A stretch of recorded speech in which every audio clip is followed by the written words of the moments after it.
2014 से लेकर 2024 तक वो बातें जो प्रधानमंत्री ने कही कि कैसे विपक्ष की उन बातों का उन्होंने हमेशा जिक्र किया, कैसे विकास की जो रूपरेखा है उनका उन्होंने जिक्र किया। जरा जरिए मैं आपको वो बताती हूँ 2014 में क्या कहा था प्रधानमंत्री ने। क्या आपको याद है? प्रधानमंत्री ने साफ तौर पे 2014 में कहा था यूपीए के गड्ढे भरते रहे हैं। यूपीए ने जिस तरह से देश को एक तरह से उस जगह पे खड़ा कर दिया जहां पर सिर्फ और सिर्फ बर्बादी नजर आती है, हम तो उसको भरने का काम कर रहे हैं। फिर 2019 में प्रधानमंत्री ने क्या कहा? नए भारत की नींव रख रहे हैं, ये हमारा संकल्प है और नए भारत की जो नींव है उसको कैसे सशक्त किया जा रहा है, ये 2019 में मिशन था। 2024 में क्या रहा? विकसित भारत का लक्ष्य है, उसको कैसे पूरा किया जा रहा है, इस बात को भी दोहराया गया प्रधानमंत्री नरेंद्र मोदी की ओर से सदन में। यानी ये जो तीन बातें हैं, इन बातों को प्रण के साथ आगे कैसे बढ़ाया गया है, इस बात का जिक्र किया गया। लेकिन साथ ही साथ प्रधानमंत्री ने किस तरह से बता दिया कि देश अब रुकने वाला नहीं है, थमने वाला नहीं है। सुनिए जरा।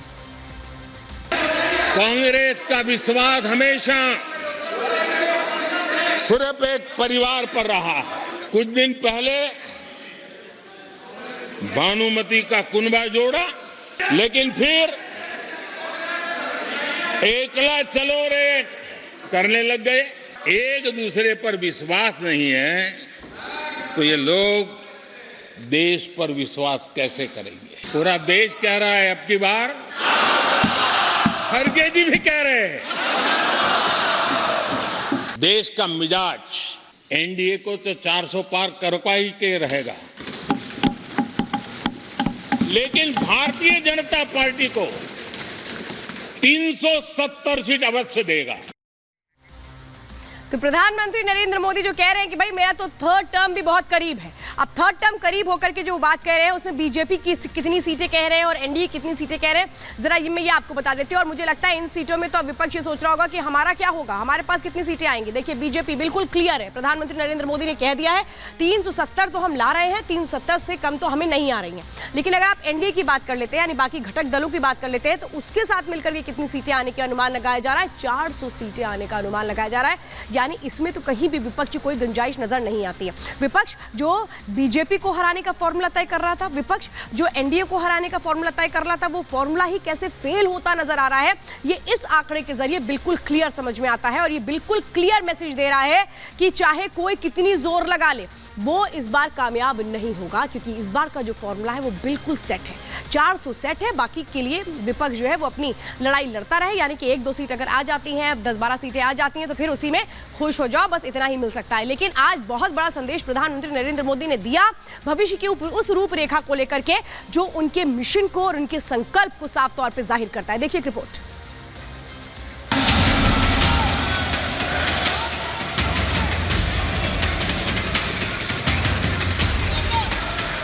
विपक्ष ने जो संकल्प लिया है उसकी सराहना करता हूं कि इन्होंने लंबे अरसे तक वहां रहने का संकल्प लिया।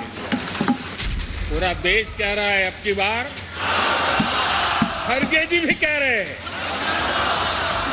बीजेपी को 370 सीट और एनडीए को 400 पार। संसद का बजट सत्र आज समाप्त हो गया, लेकिन सदन से प्रधानमंत्री मोदी ने लोकसभा चुनाव का श्री गणेश कर दिया। सीधी कांग्रेस के प्रधानमंत्री दरअसल प्रधानमंत्री मोदी ने लोकसभा में राष्ट्रपति की स्पीच पर धन्यवाद भाषण देने पहुंचे, लेकिन सधे हुए अंदाज में एक एक करके विपक्ष की गलत नीतियों और बयानों की बखिया उखेड़ दी। एक ही प्रोडक्ट बार बार लॉन्च करने के चक्कर में कांग्रेस की दुकान ताला लगने की नौबत आ गई। जहां प्रधानमंत्री मोदी ने परिवारवाद पर निशाना साधा, वहीं अपने 10 साल की उपलब्धियां भी गिनवाई। प्रधानमंत्री मोदी ने अपने भाषण के दौरान विश्व में छिड़े 2 बड़े युद्ध के बीच देश की अर्थव्यवस्था को बचाए रखने का जिक्र किया। हमारी सरकार ने महंगाई को लगातार नियंत्रण में रखा है। दो युद्ध के बावजूद और 100 साल में आए सबसे बड़े संकट के बावजूद महंगाई नियंत्रण में है और हम कर पाए हैं। केंद्र सरकार की स्टार्टअप योजना ने देश के युवाओं को सशक्त बनाया है। प्रधानमंत्री मोदी ने सदन में बोलते हुए साल 2014 के बाद डिजिटल अर्थव्यवस्था में भारत की उपलब्धियों को भी गिनवाया। आज चारों तरफ स्टार्टअप्स की गूंज है, यूनिकॉर्न्स चर्चा में है। आज डिजिटल क्रिएटर्स एक बहुत बड़ा वर्ग हमारे सामने है। आज गीग इकोनॉमी की चर्चा हो रही है। लोकसभा चुनाव करीब है, ऐसे में बीजेपी 400 सीटों का लक्ष्य लेकर आगे बढ़ रही है। विपक्ष पर चुटकी लेते हुए प्रधानमंत्री मोदी ने राज्यसभा में दिए मल्लिकार्जुन खड़गे के बयान को कोट करते हुए चुनाव में विपक्ष की रणनीति की कमियों पर भी सवाल खड़े किए।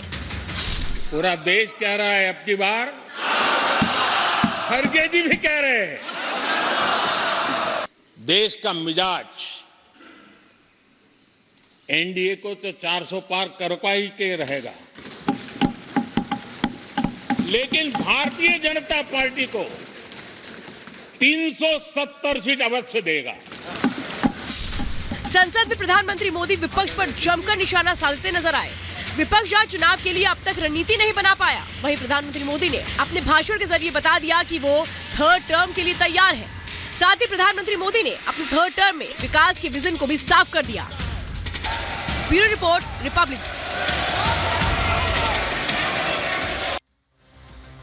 चलिए अब आपको बताते हैं कि कैसे उस मिशन को पूरा किया जाएगा। 400 के जो मिशन है उसको लेकर योगी आदित्यनाथ ने भी अपनी एक पूरी स्ट्रैटेजी तैयार कर ली और आज हमें बजट में नजर आया कि कैसे प्रधानमंत्री नरेंद्र मोदी के उस लक्ष्य को उत्तर प्रदेश की 80 सीटों के जरिए जोड़ करके आगे बढ़ाया जाएगा। और इसके लिए खास तौर पर वो रणनीति बनाई गई जिसमें सिर्फ और सिर्फ क्या नजर आता है, विपक्ष का क्लीन स्वीप। और ये स्ट्रैटेजी कहती क्या है, सबसे पहले ये रिपोर्ट देखिए।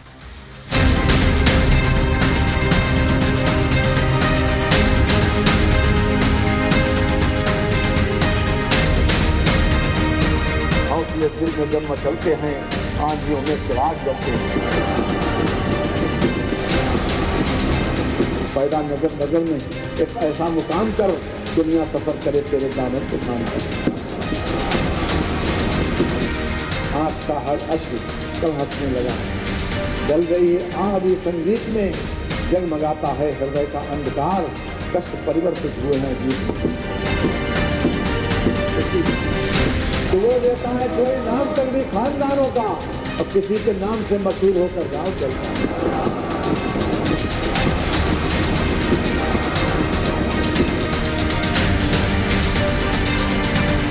23-24 का बजट हमारी सरकार ने प्रभु श्री राम को समर्पित करते हुए लोक मंगल की उन भावनाओं को समर्पित किया। ईज ऑफ डूइंग बिजनेस नहीं चल रहा है, यहाँ पर ईज ऑफ डूइंग करप्शन चल रहा है, ईज ऑफ डूइंग चीटिंग चल रही है। ये बजट पिंक बजट भी, यह प्रदेश की मातृशक्ति को चिन्हित करके ध्यान आकर्षित किया गया है।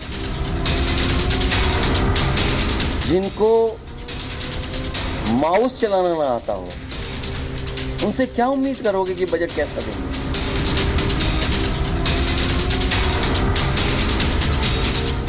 यही मह आदि मध्य अवसाना, प्रभु प्रतिपाद्य राम भगवाना।